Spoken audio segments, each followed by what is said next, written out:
بسم اللہ الرحمن الرحیم۔ ماہ رمضان المبارک کا استقبال کیسے کریں؟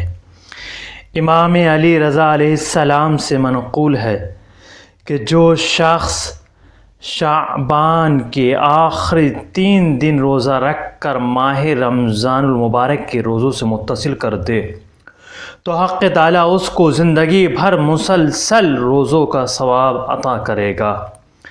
نیز خدا کی بارگاہ میں اپنے گناہوں پر توبہ کرو تاکہ جب ماہ مبارک رمضان آئے تو اس وقت تک تم نے خود کو اپنے رب کے لیے خالص کر لیا ہو، آپ کی گردن پر کسی کا کوئی حق نہ ہو مگر یہ کہ اسے ادا کر دو۔ اپنے دل میں کسی کے لیے بغض و حسد و کینہ نہ رکھو، اگر ہو تو اس کو ختم کر دو۔ ایسی نماز اور دعا سے کوئی فائدہ نہیں ہے جس دل میں کینہ، بغض و حسد ہو۔ اگر کوئی گناہ کرتے رہے ہو تو اسے ترک کر دو۔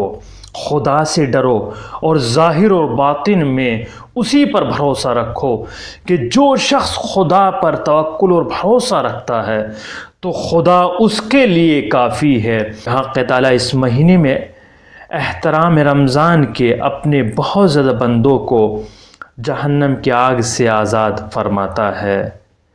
زیادہ سے زیادہ دعا، استغفار، قرآن کی تلاوت کریں اور تمام مومن اور مومنات کو دعائے خیر میں یاد رکھیں۔